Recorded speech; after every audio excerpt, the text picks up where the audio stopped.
Բարի երեկո, դուք դիտում եք բացահարթակ, այսօր իմ հյուրը Հայաստանի ազգային ժողովի քաղաքացիական պայմանագիր խմբակցության падգամավոր Մարիամ Պողոսյանն է, բարև ձեզ։ Բարև ձեզ։ Եվ այսպես, իշխանական տարբեր ներկայացուցիչներ բարբերաբար հայտարարում են, որ ընդդիմադիր որոշ ուժեր, մասնավորապես 3 ուժեր,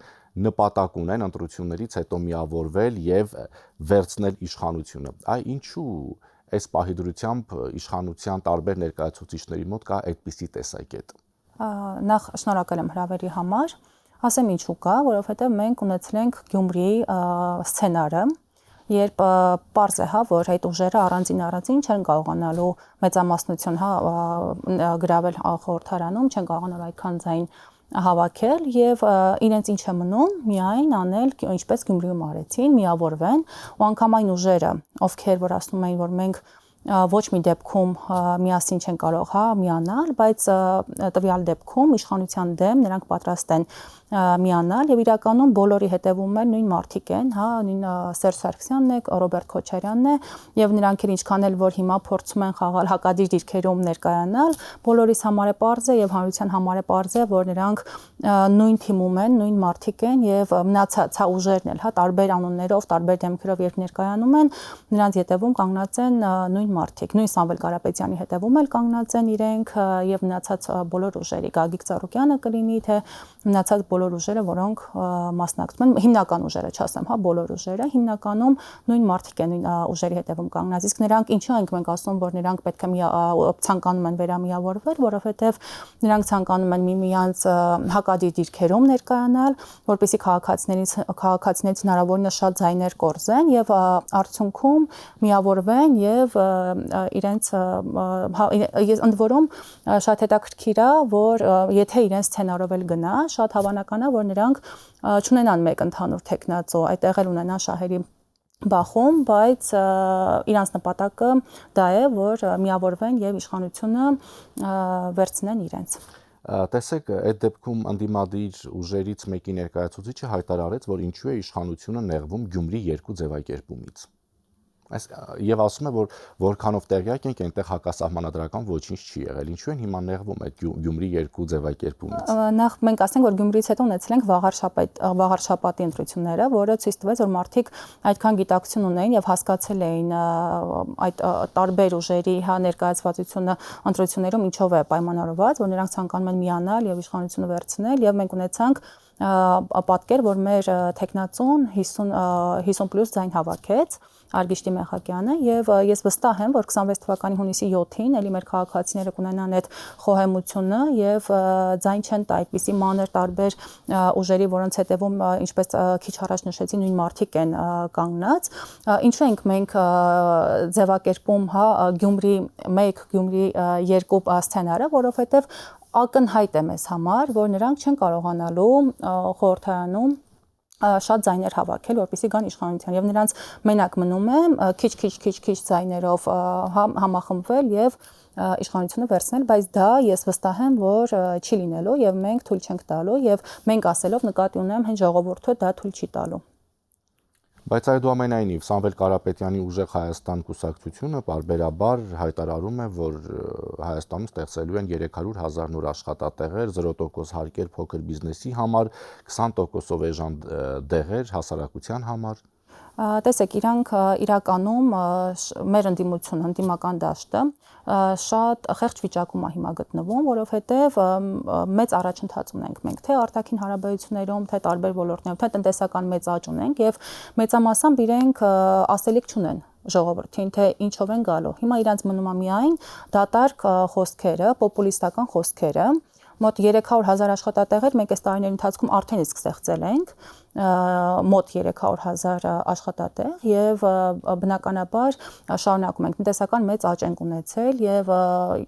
սոցիալական ոլորտում ենք մեծ առաջընթացներ ունեցել, թե ներքին, թե արտաքին քաղաքականության ոլորտում մեր քաղաքական ուժը մեծ հաջողություններ արձանագրել եւ նրանց նորից եմ կրկնում միայն մնում է պոպուլիստական ինչ-որ հայտարարություններ հարկերից ազատել, եթե իրանք ցանկանում են փոքր եւ միջին բիզնեսը հարկերից ազատեն, ունեն շատ առևտրի կենտրոններ Հայաստանի Հանրապետությունում, որտեղ կան փոքր եւ միջին բիզնեսներ, խնդրում եմ առաջինը նրանք ազատեն այդ բիզնեսներին հարկերից, նոր այդպիսի պոպուլիստական հայտարարություններ անեն։ Տեսեք, այս դեպքում իշխանությունը հայտարարեց, որ ապրիլի 1-ից Հայաստանում կենսաթոշակները կբարձրանան, ընդ որում համեմատաբար ցածր կենսաթոշակները կբարձրանան 10,000 դրամով, համեմատաբար բարձր կենսաթոշակները ավելի քիչ, այս հաշվարկների մեջ չկա հետվճար, այսինքն թոշակները փաստացի կբարձրանան 9 նշած սանդղակից ավելի շատ, հայտարարեց վարչապետ Փաշինյանը, բայց այստեղ նաև ընդդիմությունը միանգամից հակադարձեց, որ սա եւս նախընտրական ինչ-որ մի բան է, որպեսզի մարդիկ ավելի շատ ձայն տան քաղաքացիական պայմանագիր կուսակցությանը։ Դե ընդդիմությունը այլ բան չունի խոսելու, եթե իրենք ընտրություններից առաջ սովորեցրել էին մարդկանց, հա, ինչ որ եթե ընտրություններից ընտրություն էին ասֆալտ անում կամ որևիցե նորոգում անում կամ 5000 դրամները, հա, բոլորիս հայտնի բաժանում, որ մարդիկ իրենց գրավեն, մենք այլևս ժողովուրդը նախկինը չի, ոնց որ իրենք սովորեցրել էին եւ մենք ժողովրդի հետ չեն կարող այդպես վարվել։ Եթե մենք կենսաթոշակները բարձրացնում ենք, դա մշտական բնույթ է կրում, որ այլևս պետք է ստանան 10000 դրամ ավել եւ մենք պարբերաբար այս տարիների ընթացքում պարբերաբար բարձրացրել ենք, հա, ինչա որ նախընտրական տարի է, այսինքն այս տարի արդեն ընտրությունները մենք պետքա չանենք ոչինչ, մենք նախորդ տարի ենք բարձրացրել, դրա նախորդ տարիներ ենք բարձրացրել եւ ընդ որում ասեմ, ես մինչեւ 18 թվականը, 12-ից 17 թվականը թոշակները բարձրացրել են նախորդ իշխանությունները ընդամենը 3000 դրամով 5 տարվա ընթացքում, պատկերացրեք 12-ից 17 թվականը 13000 դրամից դարձել է 16000 դրամ։ Իսկ մենք 18 թվականից հետո պարբերաբար մենք անընդհատ կլինի 3000 դրամով, կլինի 2000 դրամով, կլինի հետվճարի տեսքով, մենք անընդհատ այդ գործընթացը կատարել ենք, անընդհատ բարձրացրել ենք կենսաթոշակները, որ նվազագույն կենսաթոշակը այս պահին 16000-ից դարձել է 36600, իսկ ապրիլի 1-ից արդեն 46600 կլինի կենսաթոշակը ու պլյուս դրան, ուզում եմ մեր քաղաքացիներ արդեն իսկ այսօր հարցեր էին տալիս, դա արդյոք հետվճարի 10000 դրամն է, ոչ, սա հիմնական, հա, կենսաթոշակը բարձրանում է 10000 դրամով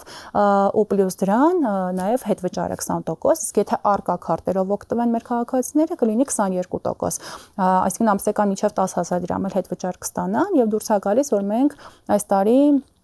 մոտ 20000 դրամով ավելացնում ենք կենսաթոշակը։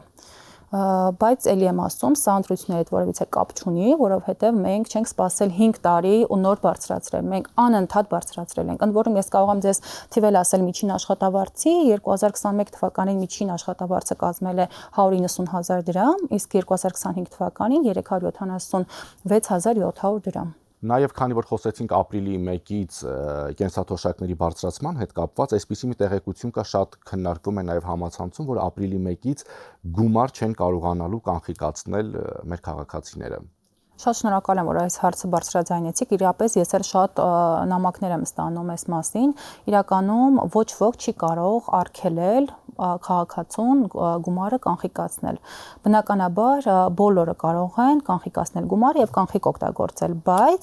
ապրիլի 1-ից բոլորը պետք է ստանան իրենց կենսաթոշակները քարտով։ Հետո քարտից հետո ուզում եք քարտով ստացեք, քարտից կանխիկացրեք, կանխիկ օգտագործեք, բայց ելի եմ ասում, եթե կան կանխիկ գործարքներ անեք, մենք ունենք հնարավորություն մինչև 22% հետվճար ստանալու ամեն ամիս, այսինքն մինչև 10000 դրամ ամեն ամիս քաղաքացին կարող է հետ ստանալ, բայց ոչ ոք չի կարող արգելել, որ գումարը ստացված ստանա նաև կանխիկ օգտագործի։ Նաև ես այստեղ մի կարևոր բան ասեմ, որ մինչև մարտի 5-ը մեր քաղաքացիները հնարավորություն ունեն ընտրելու բանկը, թե որ բանկից կստանան իրենց կենսաթոշակը։ Իսկ մարտի 5-ից հետո արդեն ինքնաշխատ կերպով բանկը կընտրվի եւ արդեն բանկից կառաքվի քարտերը բնակարաններ։ Ու հիմնականում այս պահի դրությամբ մեր կենսաթոշակառուներից հիմա թիվը հստակ չեմ հիշում 600000-ից մոտ 600000-ից մնացել է մոտ 18000-ը, որ դեռևս կանխիկ ստանում կենսաթոշակ։ Դա շատ փոքր թիվ է կազմում ու օրեցօր ավելի քչանում է այդ թիվը եւ հիմնականում դրանք այն մարդիկ են, ովքեր ունեն հնաշարժողական խնդիրներ, դրա համար մինչև մարտի 5-ը եթե իրենք նախաձեռնեն, հա, որ պետք է որ ստանան բանկով, ընտրեն իրենց բանկը, բանկի միջոցով արդեն բանկը կառքի իրենց քարտերը եւ արդեն ապրիլի 1-ից բոլորը կստանան քարտերով, իսկ քարտերը ստանալուց հետո ելի եմ ասում կարող են կանխիկացնել, բայց այս պահեդրությամբ ամբողջ աշխարհն անգնում են կանխիկ գործարքների, դա ավելի հարմար է, անմիջապես փողի հետ առնչություն չես ունենում եւ նաեւ բոնուս ստանում ես մինչեւ 10000 դրամ հետվճար։ Այդ շատ լավ է, Տիկին Պողոսյան, որ անկանխիկի են գնում, բայց Ինձ թվում է դուք էլ պիտի որ տեղյակ լինեք, որ Երևանում, ես չգիտեմ, մարզերում եւս բնականաբար կլինեն, Երևանում կան առևտրի կետեր, կրպակներ, որոնք հրաժարվում են քարտով առևտուր անել։ Մասնավորապես այդպիսին կան հենց մետրոյի տարբեր կայարանների գից այդ կրպակները, որտեղ ոչ ՀԴՄ կտրոն են տալիս, ոչ քարտով առևտուր են անում, եթե մենք գնում ենք անկանխիկի, այսպես ասած չի խրախուսվում կանխիկացները, բայց այդ հարցը ով պիտի լուծի։ Պետական եկամուտի կոմիտեի մեր գործընկերները բնականաբար պետք է ավելի խիստ լինեն, օրինակ ինձ հանդիպել են դեպքեր, երբ հրաժարվել են անկանխիկ գործարքը կատարել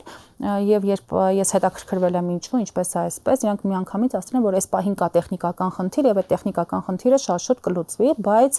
բոլորս պետք է պահանջենք նաեւ տնտեսվարողներից, որ կարողանանք անկանխիկ գնումներ անել եւ բացի մեզնից նաեւ պատկան մարմինները պետք է բնականաբար էլ ավելի խստացնեն իրենց ստուգումները եւ ստիպեն որ անկանխիկ ամեն տեղ այսքան հնարավորություն լինի ցանկացած կրպակից, ցանկացած տեղից մարդիկ եւ մարզերում եւ Երևանում ցանկացած տեղից պետք է մարդ խնդիր չունենա անկանխիկ գործարք կատարելու եւ ես վստահ եմ որ հիմա ակնհայտորեն պատկերը փոխված է, այսինքն շատ տեղերում են հիմա անկանխիկ գործարքներ իրականացնում եւ ես վստահ եմ սա ժամանակի խնդիր է եւ շատ շուտով մենք նման խնդիր այլևս չենք ունենա։ Խոսենք նաև մինչև 6 տարեկան երրորդ եւ յուրաքանչյուր երեխայի նպաստի այս համակարգի փոփոխության մասին, որովհետեւ վերջերս բավական բուռն քննարկվեց, ինչ փոփոխության մասին է խոսքը։ Սա էլ շատ կարևոր հարց է, շնորհակալ եմ բարձրաձայնելու համար։ Ասեմ, որ սա մենք ծրագիր ենք արել, որպեսզի խրախուսենք շատ երեխաներ ունենալը, ծնվելը մեր երկրում շատ երեխաներ ծնվեն եւ տեսանք, որ այս ծրագիրը շատ լավ է աշխատում, եւ դրա ֆոնին շատ երրորդ եւ հաջորդ երեխաներ շատ են ծնվում մեր պետությունում։ Եվ մենք հասկացանք, որ այս ծրագիրը պետք է ավարտվեր արդեն 25 թվականի դեկտեմբերին եւ մենք սա դա ժամանակավոր ծրագիր էր եւ հնարավոր է որ այլ իշխանություն գար այլևս այդ ծրագիրը չաներ, եթե մենք անգամ երկարացնեինք ինչ որ ժամանակով էլ դա մշտական բնույթ չէր կրում, դա ուղղակի ծրագիր էր, սոցիալական ծրագիր էր։ Մենք սա դարձրեցինք պետական նպաստ եւ նախորդ արդեն կառավարության նիստում էլ դա ընդունվեց եւ այլևս երրորդ եւ յուրաքանչյուր հաջորդ երեխան ընտանիքում ծնվող մինչև 6 տարեկանը կստանա 50,000 դրամ նպաստ եւ սա եթե հաշվարկենք ընդ որում այս գումարից էլ հետվճարի հնարավորություն կա մինչև 10,000 դրամ, այսինքն ամսական եթե անկանխիկ 50,000 օգտագործենք դառնում է 60,000 դրամ եւ եթե այդպես հաշվենք 6 տարիների ընթացքում դա կազմում է 4 միլիոն 300,000 դրամի կարգի, մոտ $11,000, ինչը մեծ կարծում եմ թիվ է կազմում, այսինքն մենք մինչև երեխայի 6 տարեկանը պետությունը $11,000 տալիս է, որպեսզի հենց երեխայի հոգսերը հոգանք։ Մենք այստեղ եթե կարելի ասեմ միանվագ նպաստը երեխայի ծննդյան համահարթեցրեցինք, բոլորը այլևս ստանալու են սեպտեմբերի 1-ից 500,000 դրամ, նախկինում 500,000 էր, միլիոն էր, մինչև 1,500,000 դրամ, բայց մենք համահարթեցրեցինք, որ բոլորը պետք է ստանան 500,000 դրամ, բայց մյուս կողմից մենք սարքեցինք սա նպաստ 50,000-ականները եւ ելի եմ ասում մինչև 6 տարեկանը $11,000 պետությունը տալիս է երեխայի հոգսերը հոգալու համար։ Եվ եւս մեկ սոցիալական խնդրի անդրադառնանք էլեկտրոնային աշխատանքային պայմանագրերի հարցը, այստեղ եւս փոփոխություն կա։ Այո, մենք 2026 թվականի հունվարի 1-ից աշխատանքային պայմանագրերը բոլորը բացառապես պետք է էլեկտրոնային կնքվեին, ինչը շատ կարևոր ռեֆորմ էր, որովհետև շատ դեպքերում աշխատողը հենց իր պայմանագրին չի կարողանում ծանոթանալ թղթային տարբերակում, այսինքն գործատուն անգամ հնարավորություն չի տալիս։ Շատ դեպքերում աշխատողները տեղյակ չեն լինում, որ իրենք գիտեն գրանցված են, բայց իրականում գրանցված չեն լինում։ Իսկ այս դեպքում մենք ամբողջ ստվերից դուրս կգար աշխատատեղերը եւ աշխատողները իրենց իրավունքներին, պարտականություններին ծանոթ կլինեն, սա շատ կարևոր ռեֆորմ էր, բայց ցավոք, քանի որ դեռևս բիոմետրիկ անձնագրերի ID քարտերի հետ կապված խնդիրներ կան երկրում, մենք հետաձգեցինք նախորդ նիստով, ազգային ժողովի նիստում, որ դա պետքա պարտադիր լինի 2027 թվականի հուլիսից եւ հուսով եմ, որ մենք կհասցնենք, վստահ եմ, մինչեւ 27 թվականի հուլիս այդ հարցերը լուծված կլինեն եւ արդեն բացառապես էլեկտրոնային կկնքվեն աշխատանքային պայմանագրերը։ Եվ եւս մեկ հարց արդեն նախընտրական թեմայով Տիկին Պողոսյան շատ հաճախ իշխանության ներկայացուցիչներն ասում են, որ հունիսի 7-ի ընտրությունը դա շատ կարևոր ընտրություն է լինելու է ընտրություն, այսպես ասած, պատերազմի եւ խաղաղության միջև։ Այ ինչով է պայմանավորվում այդպիսի հայտարարությունները, որովհետեւ այսինքն եթե ինչ որ մի բան փոխվի, դա նշանակում է պատերազմ է լինելու երկրում, եթե օրինակ ինչպես շատ հաճախ ասում եք, որ նախկին 3 ուժեր այս պահին, որոնք պատրաստվում են մասնակցել ընտրություններին, նպատակ ունեն հետագայում միավորվել եւ վերցնել իշխանություն, այսինքն եթե նրանք գան, ինչու եք համոզված, որ պատերազմ է լինելու։ Ի հեճուկս մեր ընդդիմադիր դաշտի մենք օգոստոսի 8-ին նախաստորագրեցինք խաղաղության համաձայնագիր, ինչը կարևորագույն գործընթաց էր եւ ինչին դեմ է մեր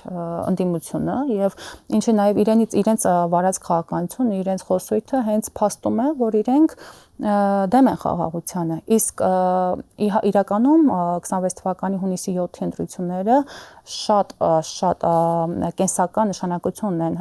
մեր երկրի համար, որովհետև սա ոչ միայն խաղաղության եւ պատերազմի, նաեւ պետություն ունենալ եւ չունենալու հարցն է այստեղ դրված, ու իրականում խաղաղությունը արդեն իսկ հաստատված է, մոտ 2 տարի է մենք սահմանում զոհ չունենք եւ մենք նաեւ արդեն իսկ ապաշրջափակման մեր ժողովուրդը տեսնում է, հա, ապաշրջափակման գործընթացն է արդեն իսկ սկսվել եւ ես վստահ եմ, որ էլ ավելի բուրըն հունով կընթանա ապաշրջափակումը եւ ուզում եմ նաեւ նշենք, որ խաղաղությունը ժողովուրդը ոչ թե պետք է ընտրի խաղաղությունը, ժողովուրդը արդեն իսկ ընտրել է խաղաղություն եւ հիմա արդեն իսկ խաղաղությունը հաստատված է 26 թվականի հունիսի 7-ին ժողովուրդը պետքա պահպանի խաղաղությունը, այսինքն մենք հիմա ունենք այս պահին տեր կանգնի խաղաղությանը 26 թվականի հունիսի 7-ին ժողովուրդը պետք է արդեն իսկ հաստատված խաղաղությանը տեր կանգնի,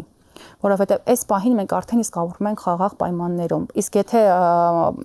տեր չկանգնենք մեր խաղաղությանը, դա շատ փխրուն է ու բնականաբար եթե նայում ենք մեր ընդդիմության ետևում ովքեր են կանգնած, ինչ ուժեր են կանգնած, ներսից թե դրսից, բնականաբար այս սա ընտրություն է խաղաղության հաստատված արդեն պահպանման, տեր կանգնելուն եւ արդեն պատերազմի եւ պետություն ունենալ չունենալու հարցն է դրված։ Շնորհակալություն։ Ես եմ շնորհակալ։ Հիշեցնեմ իմ հյուրը Հայաստանի ազգային ժողովի քաղաքացիական պայմանագիր խմբակցության падգամավոր Մարիամ Պողոսյանն էր, շնորհակալություն ուշադրության համար, հաջողություն։